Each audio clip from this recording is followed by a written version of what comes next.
Golden eyes flick open, a final indication that the lioness has overpowered the tranquilizers that have kept her calm during transport. For years, a team of conservationists, administrators, pilots, and legislators have been working towards this goal: the reintroduction of lions to a landscape that they once called home. Under the watchful eyes of the translocation team, the lion stands, and when the door to her crate is opened, she bolts for the safety of the tall grass. For the first time in 20 years, lions have returned to these hills. In order for these translocations to be successful, every step must be planned and every question must be answered with scientific accuracy. Why did this landscape lose its lions in the first place? Is the prey population healthy enough to support lions? Are the grasses healthy enough to support the prey? What population do we take these lions from? Years of inquiry and labor all lead up to the single day when these majestic animals are tranquilized, transported, and released into their new home. This week, we speak with Ivan Carter, a man who for most of his adult life has spent 200 days a year in the African bush. He's served as a safari guide, a conservation scientist, a TV host, and much more. With his passion and knowledge, he's working every day to ensure the future of African wildlife. Welcome to Conservation Connection. I'm Chance. And I'm Sarah Catherine. Each week, we do exactly what it sounds like: connect you to people working in the field of conservation so you can learn a little bit about what they're doing to save the planet.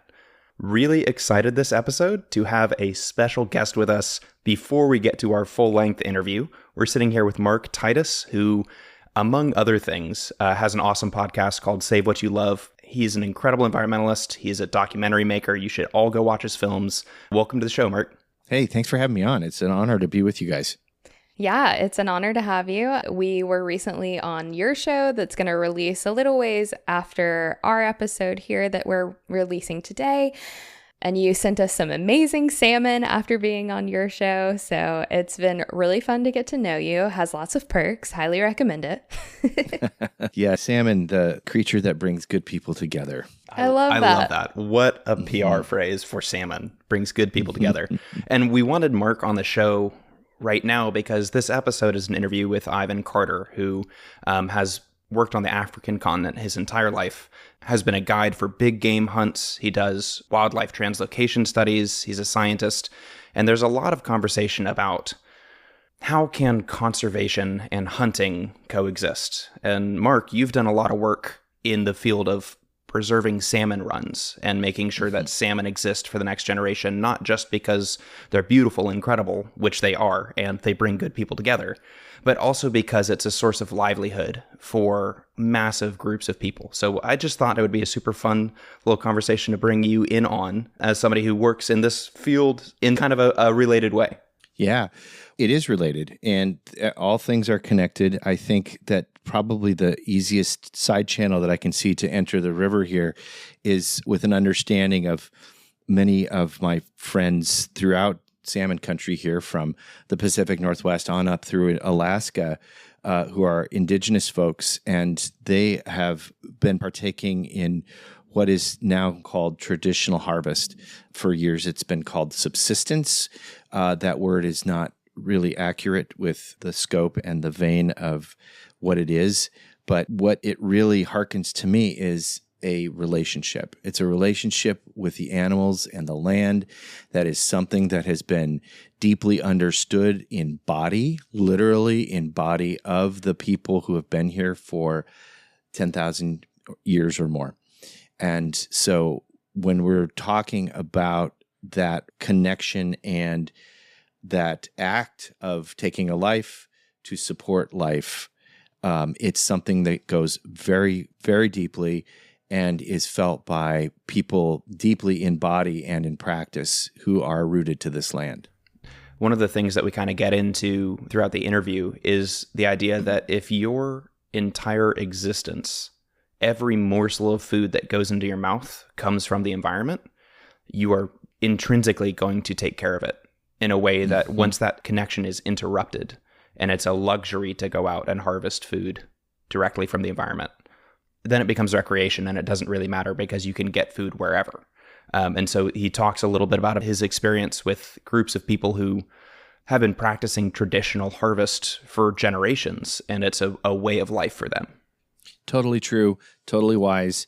And if you spend some time, and that's the real trick of it, is to spend time together with people and with the land yourself. And when you do that, you see that bond you're talking about is intrinsic, and you will for sure take care of that which takes care of you. There's just no other way of going about it. And one of the things Ivan Carter brings up in this episode that we'll be getting into shortly is that hunting can be done well. It can be done ethically and sustainably. And that's what he really leans into, is hunting can be done wrong. Hunting can be done poorly. It can be a bad thing. But it also has the potential to be done ethically and sustainably. And I do think that this episode may challenge a lot of our listeners. I know there's tons of people that we have come across throughout the years that don't agree with hunting full stop. And it's bad. It will only ever be bad. And there is nothing that you can do to change my mind on that. And I understand that. But I think what we really try to do on this show is to open a space for conversations to be had, and for people to listen to each other and to listen to different views and to not shut off immediately. And so that's what we're going to encourage our audience to do today, is to listen with an open mind and understand kind of where this perspective comes from. And it may not, you may still have the same view at the end of the day, and that is totally fine. But I think being willing to listen to this conversation is a great step. One of the through lines through a lot of this episode is that conservation should be grounded in good science. Mm-hmm. And emotion is incredibly important in connecting us to the environment, but it can be something that inhibits us from making the best choices for the environment. I'm not a huge hunter. I have sat in the woods with a gun looking for deer before. I've never been successful, but I enjoy being out in the woods, and I think a lot about what it would be to harvest a deer from the woods. And I'm not excited for that part. I'm not excited for the death of an animal or to participate in that. What I'm excited for is to feel connected to the landscape that I'm on, and to feel like I am part of a group of people who literally puts money into the environment. I mean, 10 to 11% of every piece of hunting and fishing gear, including guns and ammunition that gets sold in the United States, 10% of that money goes directly to state funds for conservation. And I think that it's very easy to let emotion get in the way of conversations about how do we fund conservation. It's definitely one of those conversations you have to come into with an open mind, but hopefully you'll come out with some interesting perspectives. Yeah, I laud you guys for taking this on. I think it's really important. I grew up hunting. It started when I was 8 years old. My dad got me in the firearm safety course and showed me what happens when a shotgun tangles with a watermelon. And that got me tuned up real quick on the power of what a firearm is in your hands. But even more important was what happens when you use that to harvest food. And, in our case, it was mostly birds, ducks and geese and pheasants. And at a certain point in time, I don't remember how old I was, but there was a certain point in time where I'd learned some things, and I learned to thank every animal as it was dying, or after I had shot it or caught it as a fish, might be. And so even when I was a guide in Alaska, my guests thought I was that crazy woo-woo guy. In the back of the boat, I'm thanking all the fish, as they're coming over the side. But for me, it really is, it makes perfect sense to take care of that thing that is taking care of me, and respect these fellow beings on this planet that we share the same earth, the same water, the same space with. I think that's what it fundamentally comes down to. Again, is that relationship part of it, right? And there's thinking out there that we are the whole show, the manifest destiny of everything. And I think that thinking has got us into some real massive trouble that is manifesting as we speak right now in many ways. I absolutely agree. I think those are all really great points to this episode, and that will help some of our listeners who may not want to listen to this episode listen to it with an open mind. All that being said, later in the episode, we talk about all of Ivan Carter's work with scientists to translocate animals. He tells us an amazing story about like all of the work that goes into transporting elephants and lions to new home ranges that are more healthy for them to live in and can sustain their population more. So it's not all hunting, I promise. He does talk about what it smells like in a plane when you've been in there with like a pride of lions for 8 hours and they've been knocked out. So there's some fun storytelling in this one.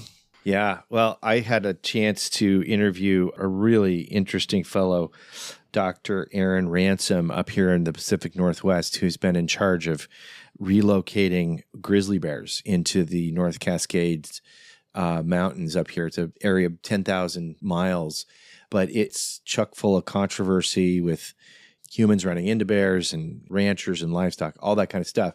But the core part about his work in seeing another species come back and have a chance to thrive and survive, there's nothing but love there. You know, he gets up and loves what he does every single day and has a deep respect for these creatures, human and more than human, that he gets an opportunity to work with. Yeah, that's fantastic. And, you know, that's really what it's about is how do you save what you love, right? But there's our transition, right? So I have really been enjoying the Save What You Love podcast, listening to it.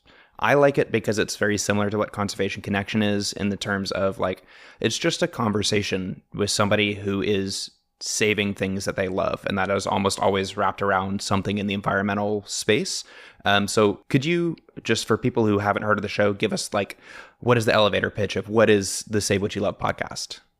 Sure. And thanks for listening, you guys. It's equal respect. I just love the flow and the energy that you bring into this conservation work. It's graceful and beautiful to listen to. Thank you. Yeah, for sure. And Save What You Love really came out of what I identified as a need to have more long format conversations around folks that are doing things to protect the things that they love, big or small, and, you know, grandiose personalities, or folks that are just doing something at their neighborhood park every week. You know, it doesn't matter. It's one drop in the river, the great river of life, and everybody's drop into that river helps. So ultimately, it came out of these 3 documentaries I made. 2 are out in the world. 1 is in production right now about protecting wild salmon. They're the breach, the wild, and the tern. And I love sitting down with people and getting a chance to meet them and see what's making them tick and seeing what's make their heart light on fire. And I thought, you know, what an opportunity, this medium of podcasting, to get to do that regularly, even more regularly, and get things out. You know, movies take a long time. They're really expensive. And you have a certain window where folks get to watch them and then it sort of fades out. Well, if a podcast, an episodic, as you know, goes on, you get to do this work all the time. So selfishly, for me, it really is about having the opportunity to meet these incredible people that are living with hearts of fire to protect the things that they love. And in turn, you know, I'd say there's a good cross section that we all love in the natural world and beyond. I love that. And something I love about your show also is it's so hopeful. You know, a lot of the times we can get kind of in our head about the environment and feel like there's nothing we can do. But your show really, really focuses on like, okay, what can we do? What is already being done? Where's the hope in this? Yeah, I think I got a lot of inspiration from one of the characters in the wild, an artist named Zaria Foreman. She makes these absolutely incredible landscapes of ice, of disappearing ice flows. And she told me on camera, it's in the film, that when you're trying to tackle entire systems or entire problems like climate change, it is utterly overwhelming. But if you can find the beauty in what is here, what is actually here right now, and fall in love with that, it's a much easier point of access to save the things that you love than to boil the ocean with a Bic lighter to try to save everything and protect everything out of a reaction and a response of fear. So honing in on those things that you love. What is that thing that you love in your home community, in your home waters, in your home mountains? Find that thing. Go love it. Go experience it and tell other people about it and invite them to join you on that journey. Yeah, I mean, that's a beautiful kernel of how can I save the planet? I can do it by finding what I love and caring so deeply about that I change people's minds. That's it. That's all we got to do. Yeah, it's so easy. It's so easy, but it truly is. It is easy to love something. I mean, you love each other. I love my wife. She's sitting across the room here. It's easy to do something for someone or something that you inherently love, which brings us back to this relationship with animals. You know, if you love these animals, if you truly do, you're going to have, whether you're hunting or harvesting or just taking a picture of them or listening to them, you're going to do the things necessary to keep them around because you love them so much. Yeah. Now, on the episode we did with you, you asked us the question at the end, if your house was burning down and you could only save one thing, what would that be? So we want to turn it around and ask you, for you, if your house was burning down, you could only save one thing. Of course, your family, your animals, all of that are safe, but anything else, what would you save? You rascals, I knew you'd do this. Well, it's a little unwieldy, but I have this tote full of journals that I have been writing in since I was 7th grade. And I'd say that's the one thing, especially as I get older. I am forgetting things more and more. And if I don't write them down, even if it's like a month ago, it's just poof, it's gone. So I would grab my tote full of journals and that would be it. I love that. And then the reverse of that, the other half of this question, is there anything in your home that if it were burning down, you would be glad to leave behind? Oh boy, my day planner. I would love to just, I'm yearning for and longing for a life that is untethered from a constant leash to the schedule. And that would probably be it. Yeah, even though it's in this computer, I'm talking to you now. Yeah. I would be okay with that going up. Yep, fair enough. Well, I think we should all get on a boat and just go sailing for a couple of weeks sometime. Love just that. Get untethered. There you go. Bring our journals, leave the day planners, set sail. I love that. Imagine all the things we could record. Yeah, there would be some really cool content coming out of that. When you say it out loud, these things tend to manifest themselves. So well done. Nice. Fantastic. Well, I hope you guys have enjoyed this little T-ball setting things up for the interview with Ivan Carter. Please enjoy this interview.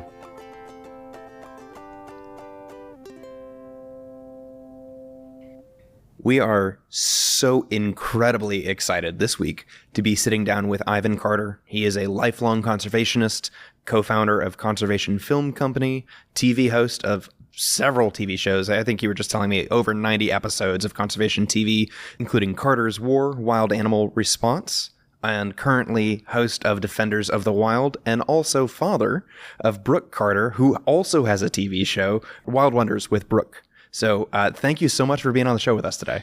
Hey, it's such a pleasure to be here with Conservation Connection and just looking forward to exploring some really, what I think are very important topics.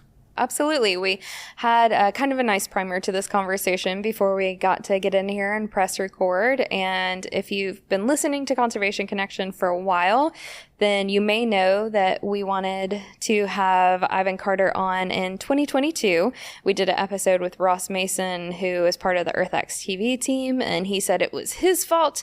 He had Ivan out in the field filming new episodes. So yes, super glad to have you here now. This is the redemption episode. So see, Ross, we still got him. Exactly. Gosh, there's so many things that I would love to chat with you about. One of the things that we often talk about on the show is that we, as Conservation Connection, and I personally really believe that hunting has a massive role in conservation in the sense that it connects people to their environment. It is one of the major drivers of bringing money in for conservation. And I know that you have a long history. You were born in what is modern day Zimbabwe, right? Yes, sir. You are from the African continent and are a certified wildlife guide and have spent 200 days a year in the bush for a good amount of your life. And I would just love to hear a little bit of your thoughts on that. Yeah, no, absolutely. And so I think that it's a very interesting conversation because people love to hate the hunter. They love to hate the person that wants to go to Africa and kill animals. I mean, let's just say it how it is. And I think a lot of the time people try and excuse that by saying, well, we helped a village do this, or we digged a water well, or we distributed our meat to the village. And that's not really the reason they went hunting, but it truly is the benefit. And so I think when you consider the huge amount of territory in Africa that really does have wildlife in it, and the fact that, I'm not sure the exact statistic, but somewhere around 70% of the African human population is living below the breadline. In other words, unable to have total food security. You realize that any model that's going to bring money into a community is going to have a future. And if that model is bringing money to a community through the utilization of wildlife, the wildlife is going to have that future. And so I think there's two words that have got to go with the word hunting in order for it to be good. And that's ethical and sustainable. So if your hunting activities are ethical and sustainable, what I mean by sustainable is your offtake is small enough that the ecosystem is not negatively affected. And so, we can talk a little bit about conservation in a minute, but I think that the most important thing as regards hunting is it's an amazing tool for raising conservation dollars. It's not a tool for population control. It's not a tool for environmental management. It's a tool for raising dollars. And as long as you keep it in that box that sustainable ethical hunting can raise a bunch of dollars that a community may or may not choose to use on conservation, that's where the crux of the conversation is. And so, it follows on that if a community's earning money from a particular resource, one hopes they're going to look after that resource. If you don't look after that resource, the money's going to stop flowing. And so I think that when you look at the taxes that are paid by the hunting companies, when you look at the revenue that's generated by the hunting companies, and when you look at the land that revenue is generated from, very often it is the only land use that could generate viable return on that investment. And so, I talk specifically about countries like Botswana, where you don't have a giant variety of wildlife, but you've got a massive elephant population. And so you'll have some of those concessions that are 2 million acres that have got 2,500 elephant in that concession. There's no fences, so they're free to come and go. And they might have a quota of 15 to 20 animals. So an offtake of 15 to 20 animals out of a population of 2,000 or 3,000 generates literally hundreds of thousands of dollars for government and community. And so what they choose to use that money on doesn't matter. It's the fact that it came from the ecosystem. So hopefully there's an incentive to look after that ecosystem. So I think that's where the crux of it is, Yeah, and I think that talking about wildlife, especially in the lens of African hunting, these big 5 game animals that people spend tens of thousands of dollars to go hunt, talking about wildlife through the lens of this is a revenue generation tool for a population. The truth is revenue is going to be generated off of those animals, whether it is regulated or unregulated. And there's to have legal routes for hunting and for gathering revenue from this population compared to poaching is a very important distinction to make, because it is ethical and sustainable, like going back to what you're saying. And that's really one of the massive differences that I see, right? No, absolutely. And I think I'd love to talk for just a minute on just the word conservation, because we use it a lot, but a lot of people don't really grasp what it means. And so I think the IUC and the International Union for the Conservation of Nature, I think they've got one of my favorite kind of translations of the word conservation, or they identify conservation as being the responsible utilization of a natural resource. And by responsible utilization, you're talking about utilizing that resource in a way that the ecosystem is not negatively affected. And so conservation has got to mean, if you really think about it, if we just conserve elephants and you end up with thousands of them, eventually it's to the detriment of the ecosystem that they are living in.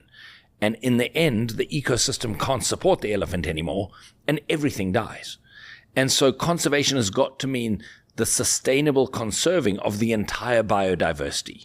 And so when we really look at it, what a lot of people don't think about is conservation's got to start with soil. You got to have good soils. On top of good soils grows good vegetation. On top of good vegetation grows good prey species. On top of those grows a healthy population of predators. And within that system, and I've really, really simplified it, of course, are many, many little circles of life that happen where stuff dies to feed other stuff, whether it's plants, whether it's animals. And I think the modern human doesn't want anything to die. We don't like the fact that stuff has to die. Well, we're so far removed from it Yes. in sort of this Western world that emotion often trumps pragmatism in that Yes. arena. And you bring up a great point. And so I think the advent of social media, where all of a sudden, for the first time ever in history, everyone's got a vote. Everyone's got a voice. Everyone's able to generate an opinion. They put a moment on Instagram that they don't like and say, hey guys, isn't this awful?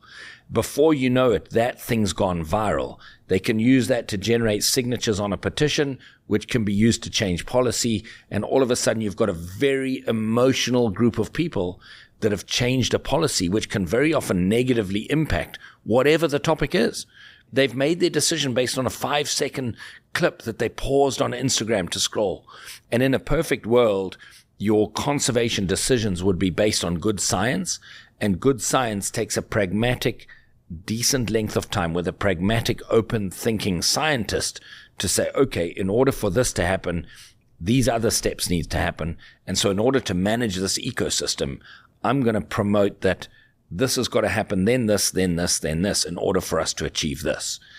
It's not just a bunch of people who love elephants, so feel like they ought to have a voice in elephant conservation, which is how the world is today with social media. This reminds me a little of the story of deer in the US. The deer population has varied wildly over the past few hundred years, and every state and ecosystem is different.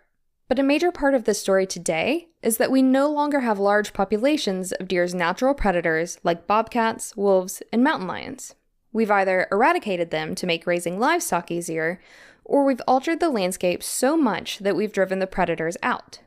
But with a reduction in natural predators comes an inevitable increase in the deer population.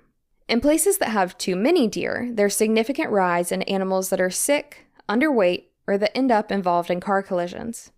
And it's not just deer who are affected. The whole ecosystem can quickly become out of balance. Too many deer puts a lot of pressure on the plants they're eating, leading to the kind of overgrazing that can create a foothold for invasive plants. Too many deer can also create a boom in the parasite population, leading to an overabundance of disease-carrying ticks and fleas. For many areas, the single most effective tool that conservationists have to keep deer populations in check is hunting.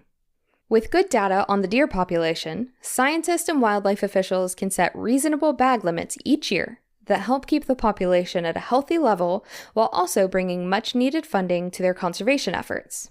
If our deer population is in balance, then our ecosystem is in balance.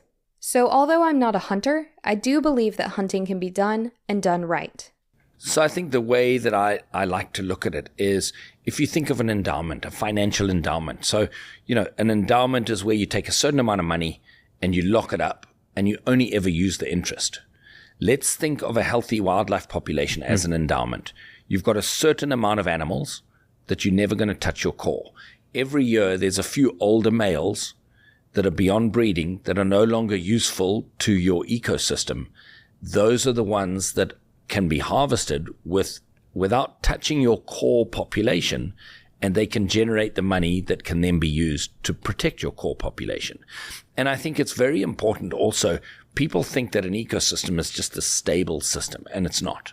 An ecosystem is moving, it's ebbing, it's flowing. One year you'll go out into, a public land area and you'll notice a certain flower that's taken over. The next year it's a certain weed. It's this ebb and this flow that's constantly there. So this idea that the elephant population must be at 3002, the buffalo population has to be 4011, and it's not that accurate. It's this ebb and this flow where the buffalo population's going to peak and then it's going to drop off, and it's going to peak and it's going to drop off. And when it's at its peak, there's going to be certain elements of that ecosystem that look like they're getting overgrazed and overbrowsed and whatever, and then it's going to drop off. And then there's going to be certain elements of the ecosystem that looks like it's being underutilized. And that's the ebb and flow of a really healthy system. And in fact, it is that that underutilization of resources that prompts the next cycle of organisms that explode in population. It is, I mean, you can watch graphs. It's a very classical example of prey-predator relationships where prey abundance goes up, and 6-month lag behind that is that predator abundance goes up, which drives prey abundance down, which drives predator abundance down. And it's this tag-along cycle that happens. Nature is not a static system. It is dynamic. It changes, and it's intended to because it prevents the overutilization of any single resource for an unsustainably long period of time. I love that you used the word dynamic, because think of humans. And so if you ever get a farmer on your podcast, he's going to complain that the price of the tomato changes all the time, or the price of beef, or the price of it ebbs and it flows. When there's lots, it's cheap. When there's not much, it's expensive. And an ecosystem works in exactly the same way. And so just because we want to try and keep things exactly the same is the very crux of a lot of our failures to our ecosystems. You've got to allow for that ebb and flow. And as long as, coming back to the hunting thing, as long as your offtake is surplus animals to your core healthy ecosystem, you're going to be good. You can take that amount all the time. Where you've got an issue is in third world countries where they're short of money, you've got a bit of a greed element, you've got a bit of a hunger element, and suddenly your quotas and your offtake is a little bit too much. It can collapse the whole system really, really fast. And it happens. Bad hunting quotas have led to lots of problems. I'm not saying that hunting is this beautiful silver bullet. It's got to be sustainable and ethical. It's got to be backed by good science. And so there's a lot more that goes into it than just hunting. And here in North America, you've probably got the most robust conservation model of anywhere in the world for a couple of reasons. Number one, you've got Pittman-Robertson money. So what Pittman-Robertson money is it's a tax levied on specifically guns and ammunition, bows and arrows and hunting equipment of between 10 and 11%. And that goes directly to government, and it has to be used for conservation. So every single day in North America, $3.5 million a day are used from Pittman-Robertson funding. But they don't just hand that out. They'll give it to a state for a particular project, but the state only gets 50%. And they've got to match that funding with tag license fees or fishing license fees or whatever it is. And so because you've got this very well-oiled machine in a country that has the human population to back it up, that is above the breadline, that is spending recreational money on pursuing wildlife, you've got a model that really, really works. So, literally $7 million a day is amplified a day. Think about that, for 365 days a year, pumps into your various conservation actions in this country.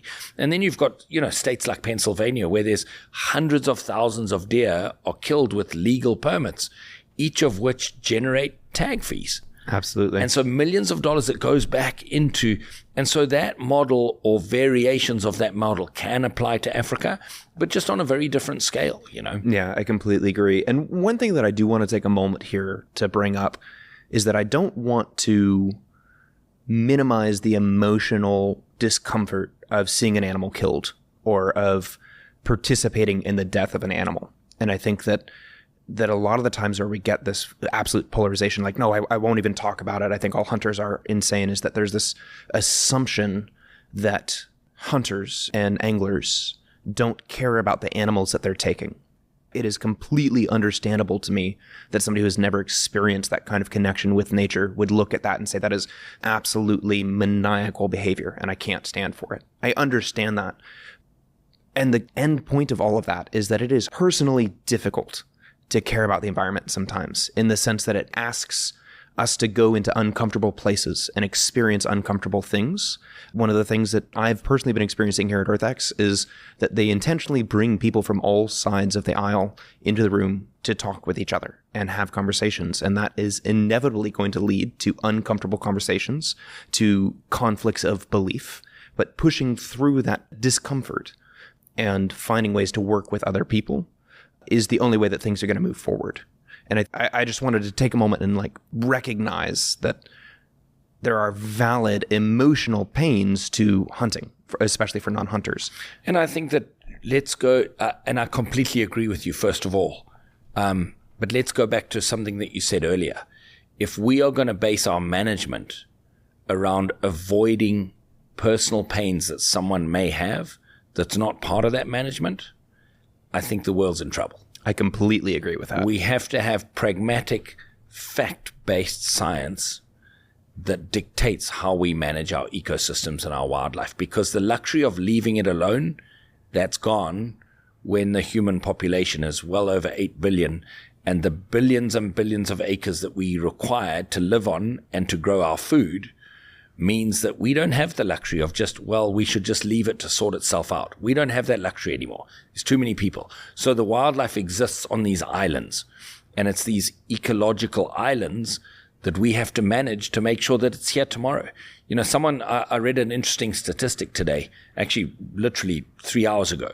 There's over 1 million species that are threatened with extinction as I'm speaking to you. Over 1 million species, whether it's plants or bugs or whatever, but it's still 1 million species. You know, it's not that many years ago, 5 or 6 years ago, the last male northern white rhino died, the last one. We're not talking about a little frog that nobody knew anything about. Well, we're so busy worrying about the battery life on our cell phones and solving for that. An animal the size of your dining room table went extinct. Think about that. How do we let that happen? With all of the science that we've got, with all of the technology, why is none of it going to conservation?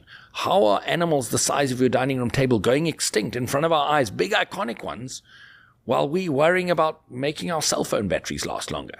And I think that comes down to priorities. And I think that, coming back to the point that you made, I completely respect everybody's emotional connection and our differences emotionally, but I think it's a very bad day for conservation when it is managed through emotion rather than science and facts. Yep, I completely agree with that. Yeah, I think I second/third that thought as well. And it is so important to have that emotion, because if you lose the emotion in it, honestly, then you don't care. Yeah. You're just completely removed from it and everything is pointless. But it is also important, like both of you have echoed, to let that emotion aid and help you and not to get in your way. So you can still have productive conversations and hopefully come to a solution somewhere. Because at the end of the day, if you let your emotions take over and just, you know, everything's red, you're just seeing red is an expression we like to use, and nothing productive is going to happen. You're going to walk away angry, and you might as well have not had that conversation at all. You know, I think that one of the things that, you know, we were discussing a little bit earlier is it true for a human population to live completely in harmony with wildlife? I don't think it is. I think that there have been some tribes historically that have lived very well with wildlife, but they've all got one thing in common. They rely on those healthy wildlife populations and biodiversity to feed themselves. We don't. It's a luxury for us. And so if you rely on a healthy ecosystem literally for every mouthful of food you put in your mouth, you're going to look after that ecosystem. Just like what we hope in modern times, if you're generating a tourism dollar from either somebody hunting or coming to look at your animals, and you understand that that tourism dollar goes away if all the animals are gone, you're going to hopefully look after those animals. And so it's this interesting juxtaposition between, you know, everybody trying to prove that they've got less impact than the next person. And, you know, really, if you're a human being on this planet today, you've got impact. You know, we all have taken up some land to live on. We all want to have a house. We all want to have a road to drive on. We all want to have a means of transport. We all want to be able to access food, which requires transport. And so when you start looking at it, I don't think there's any such thing as, well, I have these food preferences, therefore I have less impact than you who eat these things. And, you know, at the end of the day, the whole idea, we're all wearing cotton shirts that require huge amounts of resources to generate, that come from factories and are transported with, you know, fossil fuel, and the list goes on and on and on. And so this idea that one individual can have less impact than the next, I think we can be cautious about things like switching off lights, have shorter showers, all of the things that you hear as this kind of mantra. But I don't think there's such a thing as a person with no impact. You know, because we're part of this global community, which, you know, every single person on this earth has got this massive impact, you know. Conversations like this can feel really hopeless or fatalistic. It may be true that shortening my shower time doesn't have a huge influence on the amount of water being consumed in my city. But you know what it does do? It helps me feel closer to the nature that I love. Every time that I make a small eco-friendly choice, like bringing my own shopping bags or picking up a piece of litter, I get the same feeling as when I help a friend with a difficult task, or I tell Sarah Catherine that I love her. Those little steps that we take in our day-to-day lives may not have a huge impact by themselves, but they strengthen our personal relationship with nature. And the stronger your relationship is with nature, the more that you are willing to do to protect it. And one of the things that we often talk about on the show is that we are not apart from nature. We are part of nature. And I think that, a lot of our modern culture thinks of nature as something that you visit on the weekends. And that is not true, because the air you breathe on every breath, that's nature. We are so intricately tied to it. And like you were saying, the only people that you can think of that truly sustainably lived in harmony with nature are the people who, if you do not do that, you die. There is no food left for you to gather tomorrow because you have gathered it all today and wasted it. So one of the quotes we laughed about a little bit earlier is one of my favorite ones. If potted plants gave you Wi-Fi, every kid would want one. It's a pity all they give us is oxygen. I mean, and that we kind of take them for granted, but it's absolutely the truth. Yeah. Yeah, because we view clean air as a luxury. It's not something that we have to work for or think about. And so why would I put my energy into protecting clean air? Because it's just always been a given. And that is changing. We have to put energy into it because it is no longer a given. And it's not unsolvable. It's not impossible. We live in an era of so much science, so many incredible tools, so much knowledge that is available to solve these problems.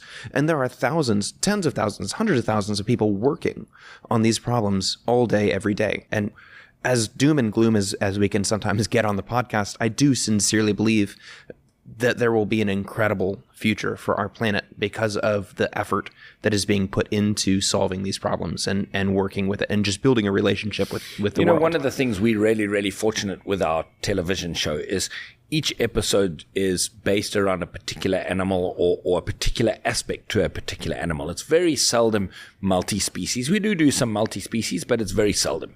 And so what we basically do is we'll look at that animal, we'll look at the threats to that animal, we'll look at the champion of that animal, the conservation hero of that animal, and some solutions. And so what that means is 13 times a year, and 26 if I count Brooks episodes, we coming across these heroes of conservation, people who have changed their entire lives for a particular species, people who have dedicated their lives to researching that species to the degree that they can proactively keep it on this planet. And they know about, you've got this giraffe expert, or you've got a shrimp expert, or a bear expert, or a bat expert, whatever.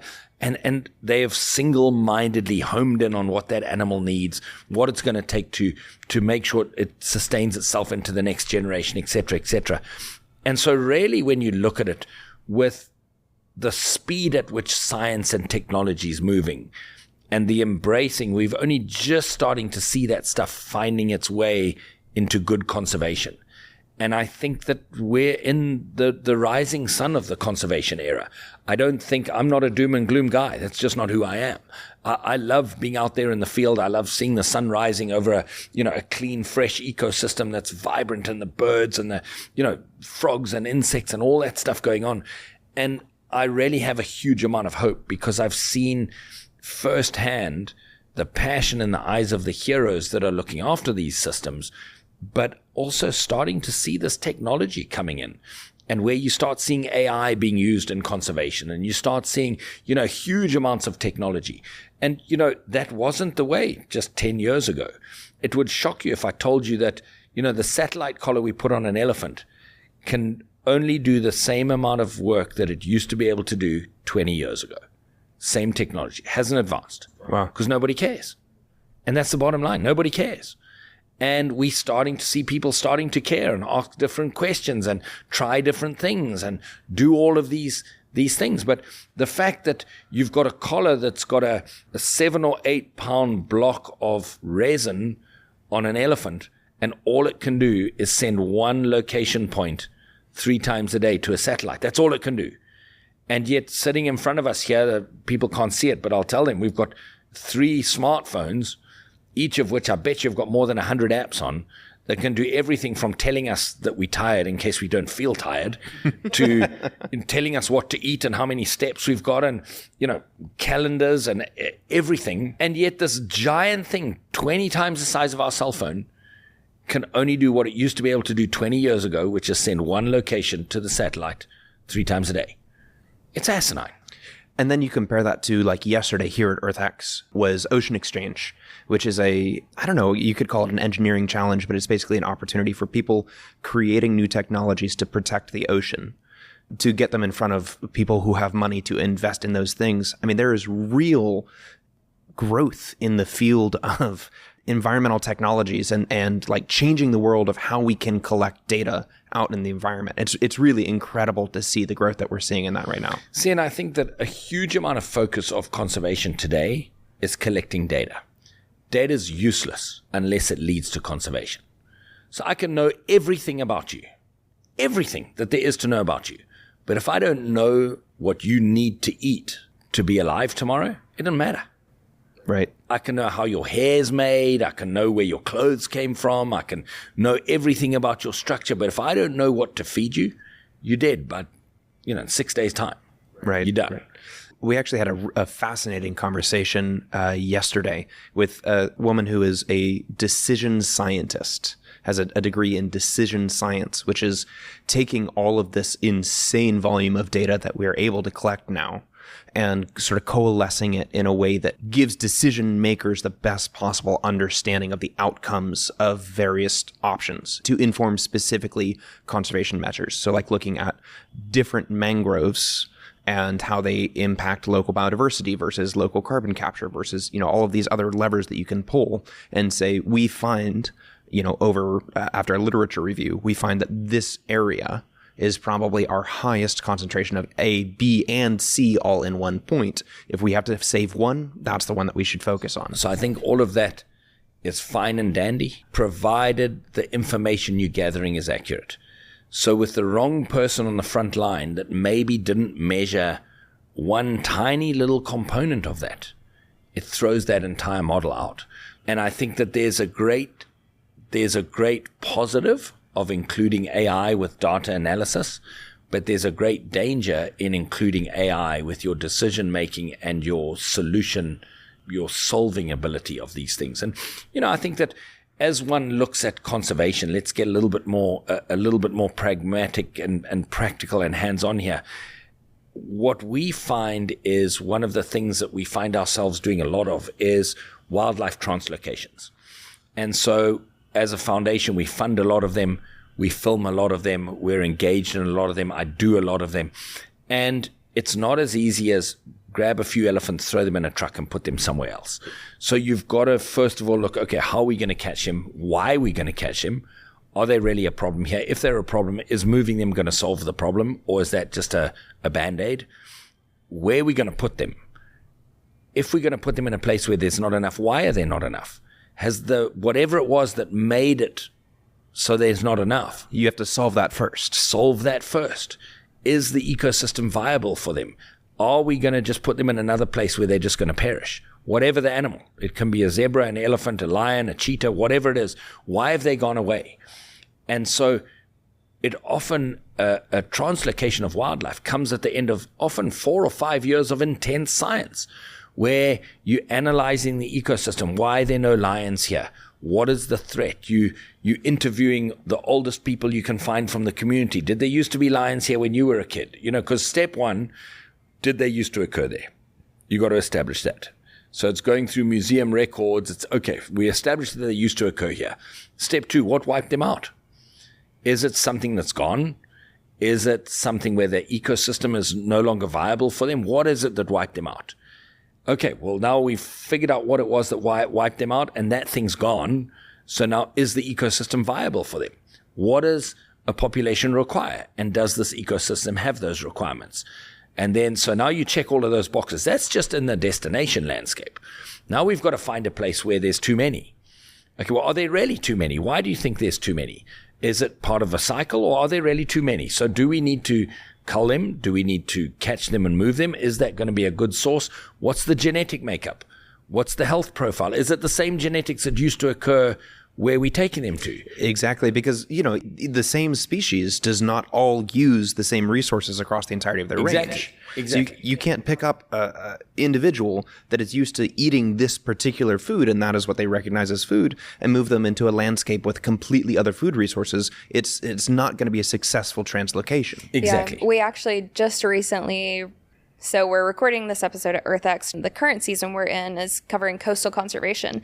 And we talk about rattlesnakes on an island that's part of Georgia called Jekyll Island. And they have a southern population and a northern population of rattlesnakes. And these rattlesnakes really don't cross the road. They don't cross into each other's territories. And when they've tried to move them into each other's kind of territories on this relatively small island, right, they don't survive. And so it's knowing that science and having that data enough to tell you, like, hey, this won't work. You can't just pick up this animal and put it in a different place and be like, okay, this will be good. It doesn't always work that way. No, it really doesn't. And so that foundation of science is really important. Then after that, you've got two very important components. Number one is the know-how, finding someone who knows how to catch elephants and knows how to move elephants. That's a big task. It's a big task. And then the funding for that. To get an elephant on the truck in an average landscape's, $3,500 around about. And then it's a certain amount of money per kilometer that you have to move them. So if you're going to take, 60 elephants out of an ecosystem at $3,500 a piece, getting them onto the truck, excluding helicopter, then you start adding helicopter hours on top of that. Then you start adding your transport. You're in it for hundreds of thousands of dollars. And you've got to look and say, okay, if I've got $200,000, is this the best use of that $200,000 to mitigate this issue? But when the answer is yes, in the case of elephants, you're serving the elephant because you're taking the elephant from a conflict area to a calm area. You're serving the destination landscape because you're now putting elephants there that used to be there, that should be there, and that are going to balance the ecosystem. And you're serving the community that you're taking the elephants from where the elephants were in conflict. So, when it works well, it's amazing. And, one of the things we were just talking a second ago is this behavioral thing with the rattlesnakes. If you want to see if an ecosystem is healthy, you don't look at the elephant. You don't look at the lion. You don't look at the high volume of wildlife that's there, because most large animals have what we call behavioral plasticity. That means they can adjust their behavior to the ecosystem. So an elephant, if there's not enough water, they just walk further. If there's not enough of this tree, they'll eat that tree. And the smaller the organism gets, the less plasticity, behavioral plasticity they'll have. And so when you get to the really little guys, they've got to have a certain humidity, a certain temperature, a certain altitude, a certain amount of rain, a certain kind of soil. Otherwise, they disappear. And very often with them disappears the plants and the rest of the ecosystem that they benefit. So if you're going to go into a system and see if it's healthy, you want to be looking at the butterflies and the bugs and seeing what's there, because they're going to indicate whether it's healthy or not. And that is way beyond citizen science. That's way beyond the Instagrammer who's got an opinion about how we should manage stuff. That's now where you need your biologist and your zoologist and your entomologist. And that's what I'm talking about, having this foundation of good science dictating what good conservation should be. And it really should be that. You should have these people that are scientists that have been in college for 5 years to learn how to do that. How on earth are we allowing policy change from someone behind Instagram who saw the issue for 5 seconds to have more of an opinion than the scientist who couldn't be bothered to get on Instagram and sign the petition because they're too busy doing science? Yeah, that is an excellent point of we somehow have lost the experts because we don't believe in the experts anymore, right? Anybody can be an expert if you Google for long enough is sort of the law of the land nowadays. And it's, I love listening to experts. I go to my doctor because my doctor went to medical school and knows more than I do about my body. And that is, there's a lot of value in having confidence in the people that have really trained and spent time learning to do what they do. Yeah. But this has been such a fun conversation so far. And I know that we could go for... we could go for a long time. We could be here until tomorrow. I would love to hear, something I always try to do is bring in some description of field work. So for you, what is perhaps one of the more impactful moments you've had out in the field. And if you could recount it for me and sort of describe what you felt and what you saw while you were in that moment, I would love to hear that. Let me do two things here. One, I'd love to describe for you a particular lion translocation that we did and so on. But prior to that, what I'd love to explain to you is what it takes to do an episode of TV, because the field component of that is really, really important. So first, we look at a species. What is that species? So we're going to do an episode about mountain lions in Utah. So I go and I find the biologist. Okay, tell us about your work. And so we have these interviews, very often on Zoom. When do you catch the thing? How do you put the collar on? Why do you put the collar on? What are you trying to learn from the collar? What have you found already from the collar? When does this all happen? And then you get into the field very often, having had that conversation before you've even started thinking about filming the episode, to see what it looks like, to see what's going to go. And you go, oh my word, this is, 30 below. We've got to be climbing these mountains. We're chasing hounds. The vet's going to dart this thing from the top of a tree on the top of a mountain. How are we going to get gear up there? And, it's really amazing when you look at an episode, how hard it is to capture, how hard it is to get that. Does that make sense? Absolutely. Because you look at this polished episode, and in 22 minutes, you've got these people sitting in their chairs giving their interviews. You've got these perfect lines being delivered. You've got the animal in perfect focus coming out the tree. You've got the biologist catching it. You've got the vets doing their thing, and it all looks so easy and perfect. And yet, when you really look between the lines, so to speak, and you go, how did they film that? That snow's knee deep. They're on the top of the mountain. Look where they are. It's 25 below. The ice is freezing on the guy's beard. And you start to think, well, how on earth did they get that? Or you're in the middle of the Sahara Desert and you can see from the heat shimmer that it's, 120 degrees and there's dust everywhere. And what's the cameraman doing? And you're still getting broadcast quality. Yes. As this helicopter takes off, and the cameraman's getting covered in dust, and no one's thinking of the camera guy who is managing to steady and focus and light and composition, while all I'm trying to do is catch something by the tail in this crazy environment. And, I'm diving into the water to catch an alligator, or I'm, on the side of a mountain clinging to a tree where I'm using both hands, both feet, and I wish I had two more just to get up the mountain.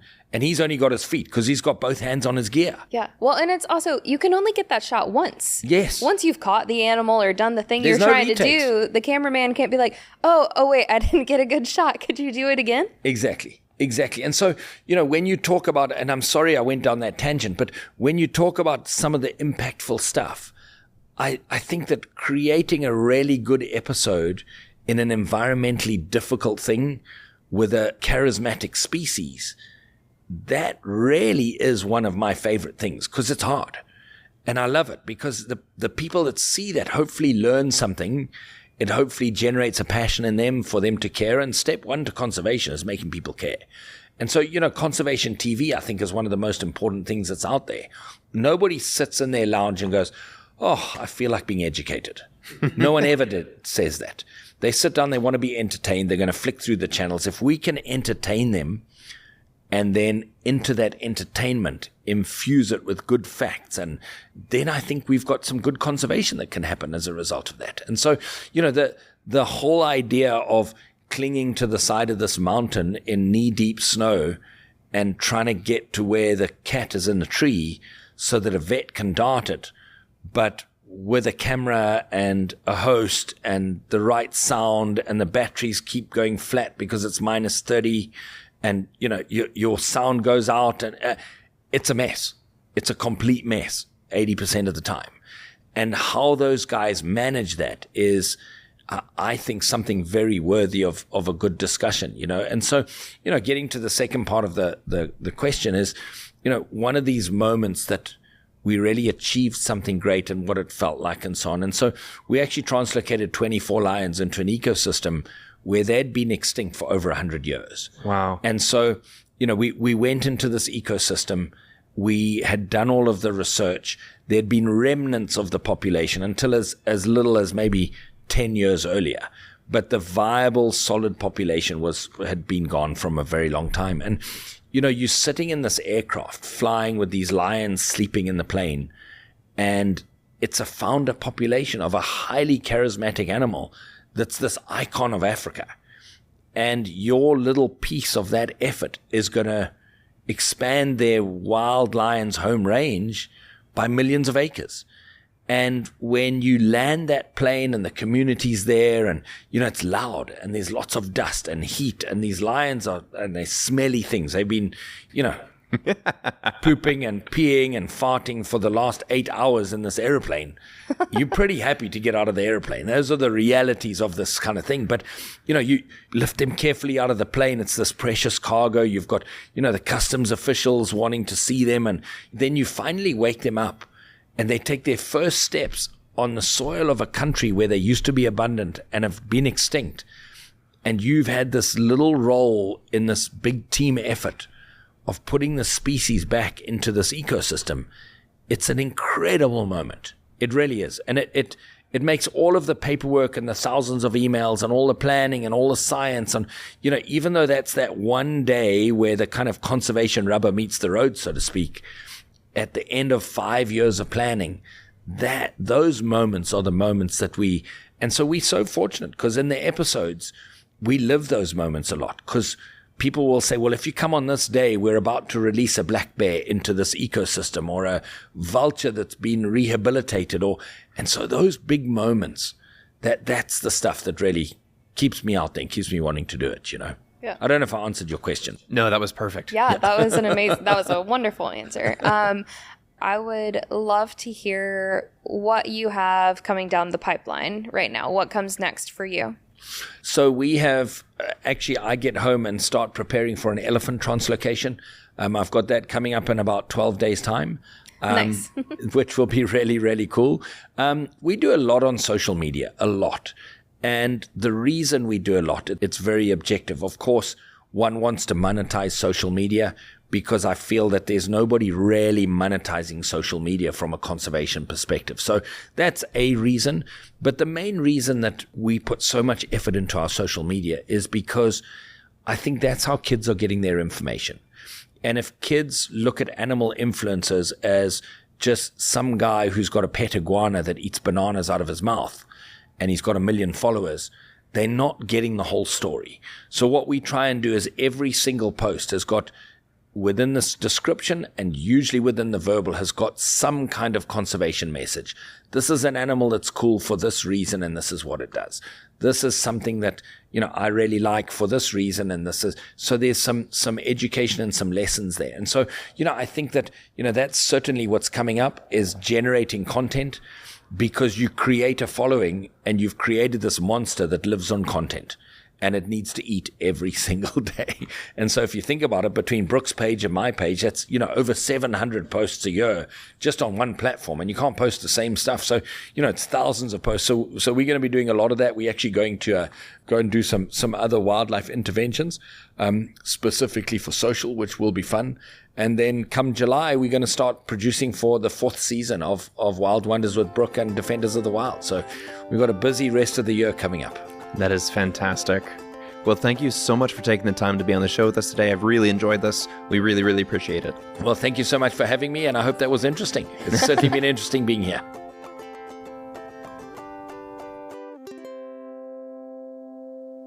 If you made it to the end, thank you for sticking all the way through and having an open mind when it comes to discussing conservation issues. For sticking it out, I'd like to send you a free sticker pack. So text the Conservation Connection hotline at 706-505-0582, and we'll get one in the mail out to you. So Sarah Catherine, what did we learn this week? I think what I learned this week is how much work goes into sustainable hunting for big game species. So the amount of planning to understand which animals can be removed from this population without affecting the population as a whole. Yeah, there's a lot of science that goes into that, and there's a lot of really smart people who are trying to make the best possible decisions that they can for all of these herds. What did you learn this week? I think what surprised me the most was just how much effort and planning goes into a translocation effort. The months and years of planning by a really big team of not necessarily people who are boots on the ground, but people who are making administrative decisions. It really kind of shined a light on how much work it takes to move species from one area to another. Right. You don't think about like how smelly it is. And like when you move an elephant, they're upside down and you have to hold their trunk open so they can breathe and all of that crazy stuff. There's a lot of really tiny logistics that make really big impacts on the final outcome. Yeah. And even more when you're trying to film it. Definitely. I have to say, as brilliant of a conservationist as he is, I loved his accent. That brought so much gravitas to what he was saying. It was really fun to listen to while we were editing the episode and while we were talking with him. Yeah, it definitely adds like a little sparkle to the conversation and makes it really easy to watch his TV show as well. So what do we have coming down the pipeline next week? So next week, we're having a conversation with Dr. Julie Thorstensen, who's the executive director of the Native American Fish and Wildlife Society. She's a member of the Cheyenne River Sioux Nation. And something that we really wanted to cover in this episode with her is that she blends Western scientific inquiry with traditional knowledge to protect the fish and wildlife resources of tribal lands in the U.S. I think that's something that I really like intentionally giving a platform to on our show, is that it's not just Western scientific thought that is solving problems. There is so much knowledge to be gained from indigenous people and indigenous cultures, and I really love when we get the opportunity to have indigenous voices on the show. Yeah, I think it's really important to show that there's not only one way to solve a problem. Which is something we talk about a lot, right? There's space for everybody to be involved in this, and no matter your background or where you come from, your perspective matters. Definitely. I'm really excited for everyone to hear this show. For our listeners, if you want to support us along the way, we would love for you to share our show with your friends, family, whoever, just random person on the street. Yeah, if you send me evidence of you talking to somebody about the show, I will mail you a sticker pack. And as always, you can also leave us reviews or subscribe to the show as well. Thank you so much for listening. We'll see you next week.